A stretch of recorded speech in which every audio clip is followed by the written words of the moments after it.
Caleb Maupin, welcome back to the show. It's always great to have you. Sure. Glad to be here. It's always great to get the history lesson.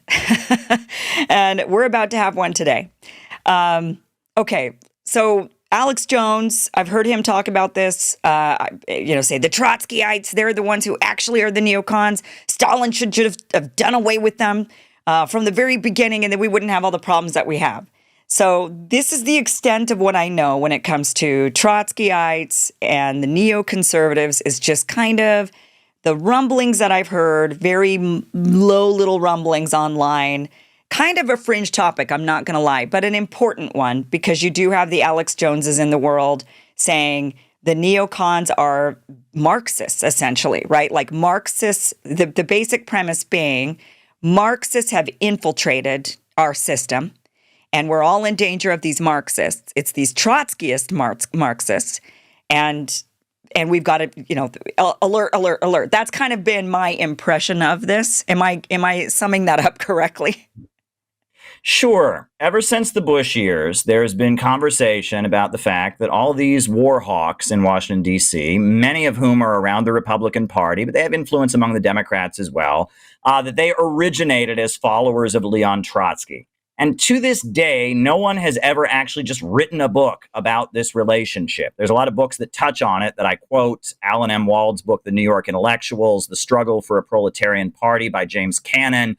There's a lot written about this trajectory. However, I am the one who decided I just had to compile it all into one because there's conversation about it. And this book takes you through the history, starting with Leon Trotsky, his life and death, his exile from the USSR, his building a movement of intellectual Marxists around the world who opposed the Soviet Union, to the 1939 split among his followers in the lead up to World War II. Where the New York intellectuals cut their ties with Trotsky over some big disagreements, to when Max Shachtman started working for the CIA during the McCarthy period, 1949, all the way up until a number of them started supporting Richard Nixon in 1972 or earlier because they considered the Democrats to be too soft on communism.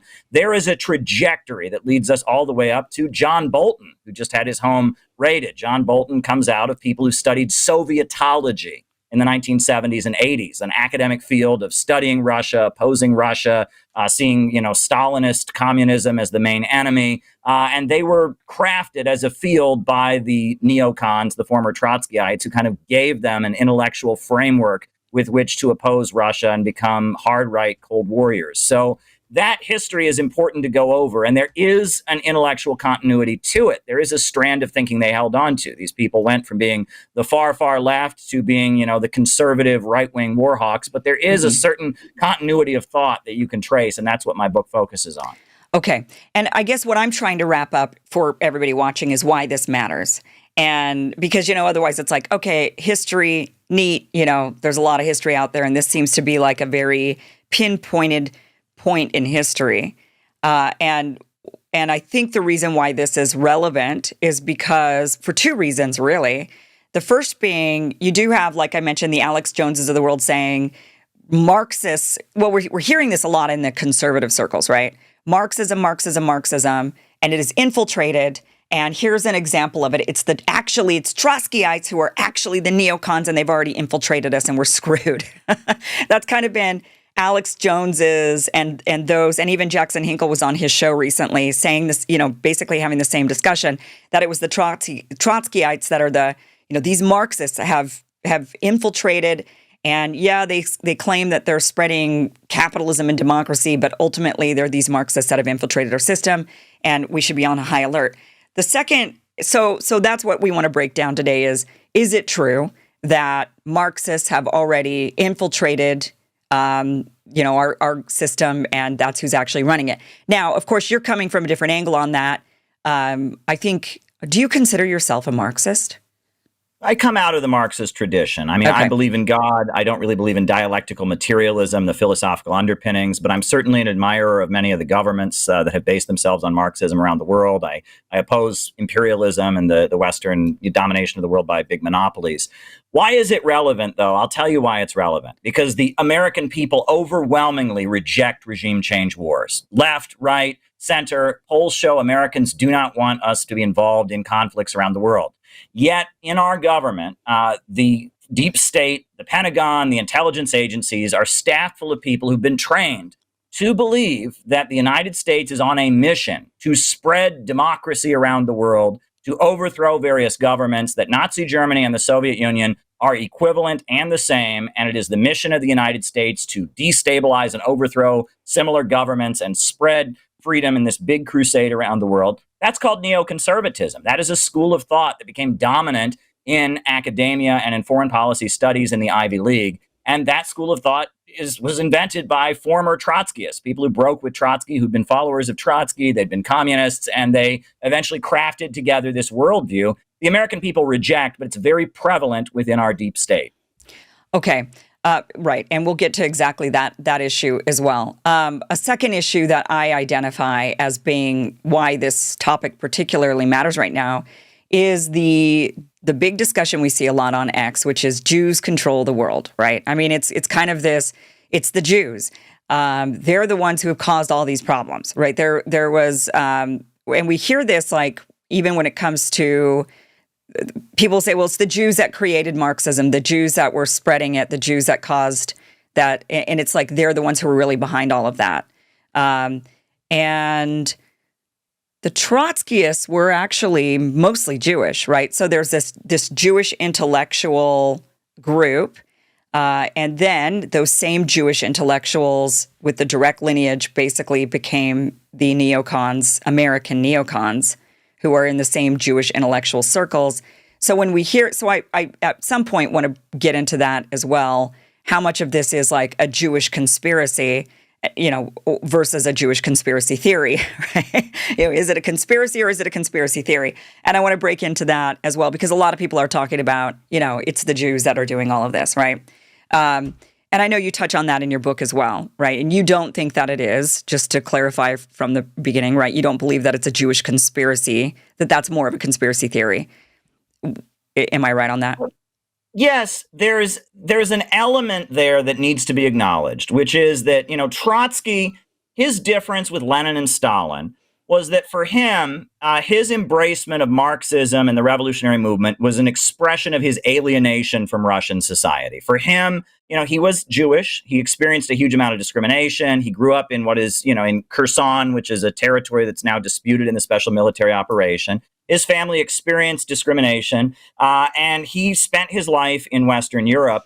And for him, being of Jewish descent and embracing Marxist politics was a way of kind of opposing the society he came from. And he developed this theory called the permanent revolution. And the idea was that in a country that was impoverished and not yet industrialized like Russia, the working class, the revolutionary working class could take power, but their focus should be spreading communism to where it counts, which is the Western world. Trotsky loved the West. He lived in New York City at the time of the Russian Revolution. He actually developed a reputation for refusing to tip in restaurants, which I find to be a little bit hilarious. He got soup spilled on him in restaurants. He was kicked out of various restaurants in New York City for refusing to tip. He would give the waiter a condescending speech about you should form a union. You shouldn't, depend on guys like me for a tip. And for Trotsky, being a Bolshevik, being a Marxist was an expression of alienation. For Lenin and Stalin, it was very much opposition to the Western system, right? Lenin developed this whole theory of capitalism had entered the stage of imperialism, and that nations struggling for national liberation would break out of imperialism and use a socialist planned economy to build themselves up. Trotsky is saying, well, no, it's the Western countries are the most advanced, and eventually the Western working class will seize power, and the most advanced West will create the most advanced socialism. And that you can read what Lenin wrote about the Jewish Bund, which is a group of Marxists in Russia that aligned with Trotsky, right? Lenin forms the Bolshevik Party. Trotsky doesn't join it, and he groups with some other people, and they're called the August Bloc, and among them is a group called the Jewish Bund. And the Jewish Bund basically says that we Jews, we're so special, we're so different, we can't join a regular communist party. We have to have our own group for Jews only. And Lenin writes about this, Lenin himself also of Jewish descent, and he calls this the spirit of the ghetto, right? This idea that we are so different, we are so special, we have to be separate. And he says Zionism is the ultimate expression of the spirit of the ghetto, the idea that Jews need their own state, they can never fit in Europe or whatever. But he argues that the Jewish Bund is also an expression of that. And it's this anti-populism, the idea that the masses of people, the bulk of the population, especially for Trotsky, the peasantry, they are dangerous, they're backward, they need to be controlled. That's a big part of Trotsky's mindset. And that is a big part of neoconservatism. It's also a big part of Zionism. So you can see that kind of that intellectual continuity, that kind of superiority and persecution complex that kind of defines Zionist thought. Trotsky had that. The neocons certainly have that. That's where you can see things. It's a mindset. It's not a conspiracy. Right. And I would say that probably the father of this kind of thinking is Friedrich Nietzsche, who was not Jewish at all, right? And philosophical irrationalism, what he wrote about the Übermensch and, the last man and the blonde beast and all of that, that's really the basis for all of this. And Friedrich Nietzsche is widely considered to be anti-Semitic. And a lot of the neocons are not Jewish. Anne-Marie Slaughter, who was an advisor to Hillary Clinton, is largely, responsible for the U.S. military intervention in Libya. She's very much a neocon. She's an Irish American. Mary McCarthy was from this school. She was very, very big among these circles. Dwight MacDonald. So, they're not all Jewish necessarily, but if you want to look for a continuity, it is that persecution superiority complex that kind of defines Zionism, that defined the Jewish Bund, that you can see a lot in Trotsky's Alienation from Russian Society.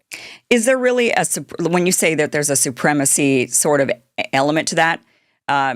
Because I see a lot of these same sorts of feelings and even discussions in the Black community, for example, more recently, and in the more recent years, where the discussions have gone to, it's the white, like racism, like privilege, white privilege, which telling people you're privileged because you're white, and so therefore you have to acknowledge that you have this problem and understand that you're causing racism even when you're not trying to, right? It's kind of, even though they call it white privilege, it's actually that the other group is putting another group down, putting whites down, almost saying, you have this, you're born with this problem, this like fundamental problem, this disease almost.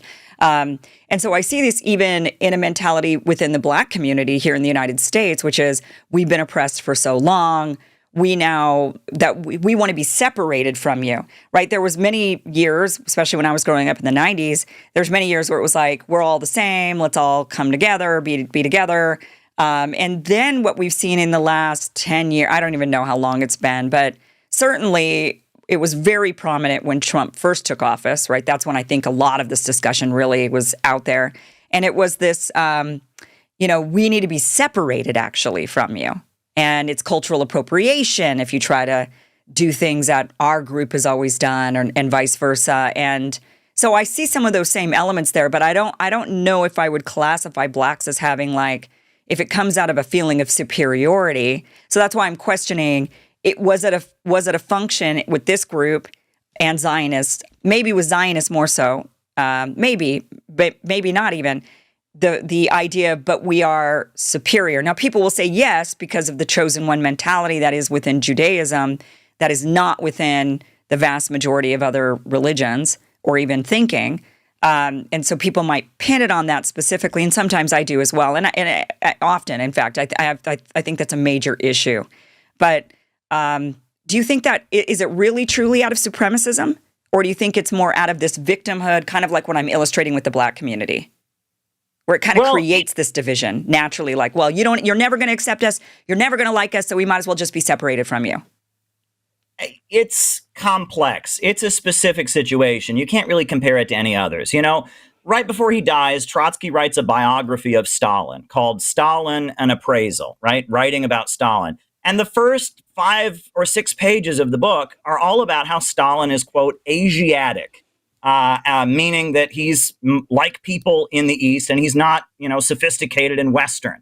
And he compares Stalin to Genghis Khan, and he talks about, this concept. It's a racist trope in Western media about Asiatic despotism, right? This idea that people in Asia are just inherently authoritarian and brutal. And Trotsky plays that up and baits Stalin over the fact that he's born in Georgia.